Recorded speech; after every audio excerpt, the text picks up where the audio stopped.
Je vous présente les différentes étapes d'une fiche outil d'identification et d'opérationnalisation des valeurs au sens de l'acte, l'approche d'acceptation et d'engagement.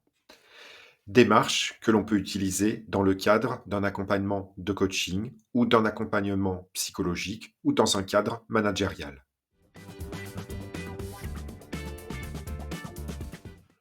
Première phase de la démarche d'identification et d'opérationnalisation des valeurs, faire identifier les valeurs personnelles, professionnelles, si on est dans un cadre professionnel.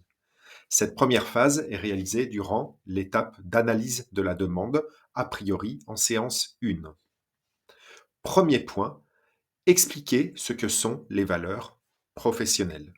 Elles sont, à ce stade de ma vie professionnelle, et étant donné mes expériences à ce jour, ce qui compte vraiment, au fond, pour moi. Elles sont la boussole par laquelle je voudrais être plus avant guidé, à partir de maintenant, dans ma vie professionnelle. Elles sont des actions qui dépendent de moi, pas les résultats de ces actions. Des actions qu'il est en mon pouvoir de mettre en place dès maintenant, quelle que soit ma situation professionnelle du moment. Sinon, ce ne sont pas des valeurs. Elles sont des actions qui me donneraient plus profondément envie de m'investir dans mes activités professionnelles et qui leur donneraient plus de sens. Elles sont claires et non pas floues. Elles me sont personnelles et pas nécessairement partagées socialement ou socialement désirables. Mais elles ne doivent pas pour autant devenir rigides, des obsessions vis-à-vis de moi-même ou des autres. Deuxième point, donner des exemples de choses qui ne sont pas des valeurs.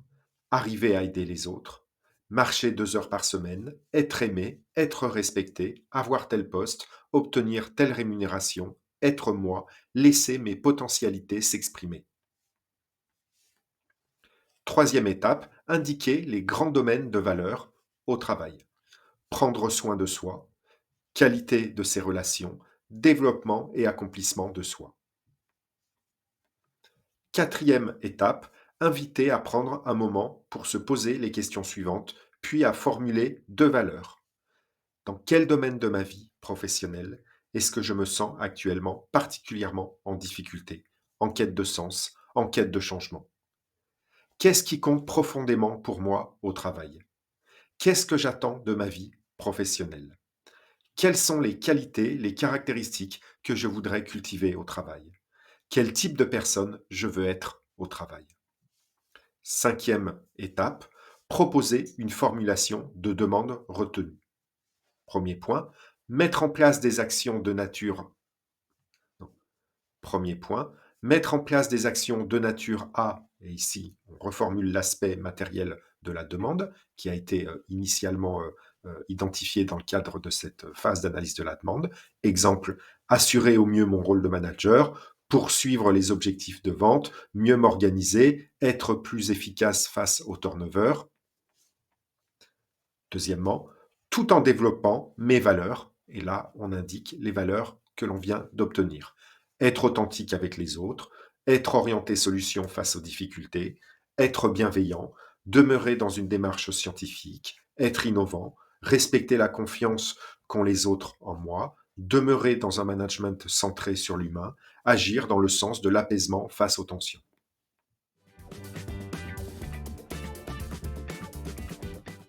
Seconde phase de la démarche relative aux valeurs, faire opérationnaliser les valeurs. Cette seconde phase est a priori réalisée durant l'opérationnalisation de la demande, normalement en séance 2.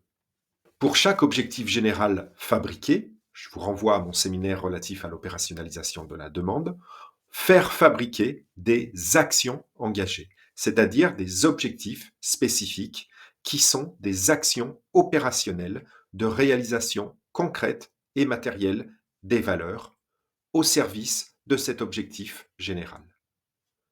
À noter que tous les objectifs spécifiques ne sont pas obligatoirement liés à une valeur. Question type à poser, qu'est-ce que vous pouvez faire ici et maintenant et concrètement afin de mettre en place votre valeur X au service de cet objectif général Y?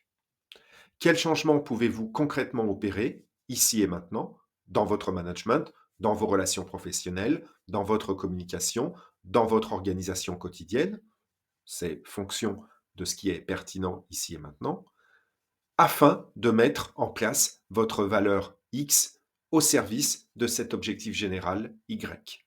On explique les formulations attendues, puis on les fait vérifier. Premièrement, on désire une formulation d'action engagée dans le seul registre professionnel. Deuxièmement, une formulation sans négation, pas de ne pas, ne plus. Troisièmement, une formulation précise, détaillée, concrète, qui comprend des quoi, à qui, quand, comment, où, typiquement une écriture d'au moins 4 lignes. Quatrièmement, une formulation réaliste étant donné l'environnement du bénéficiaire. Cinquièmement, une formulation réaliste étant donné cette fois-ci les caractéristiques propres au bénéficiaire.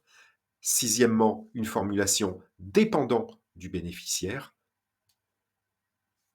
Septièmement, une formulation uniquement comportementale, c'est-à-dire pas formulée dans le registre émotionnel ou cognitif.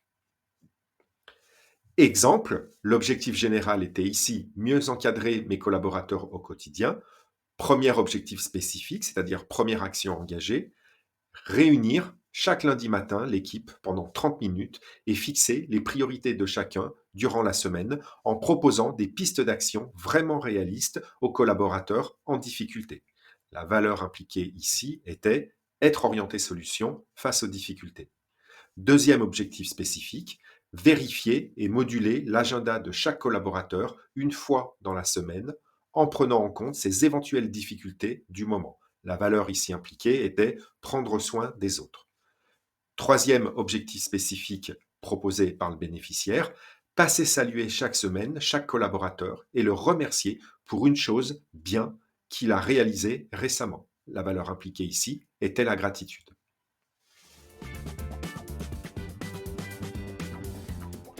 Nous venons de voir les différentes étapes de la démarche d'identification et d'opérationnalisation des valeurs, en prenant ici un exemple de cadre de coaching professionnel et en insistant a priori sur les valeurs professionnelles du bénéficiaire, même si, d'une façon générale, les valeurs au sens de l'acte ne sont pas propres, ne sont pas spécifiques au seul domaine professionnel, mais relatives à tous les aspects de la vie du bénéficiaire.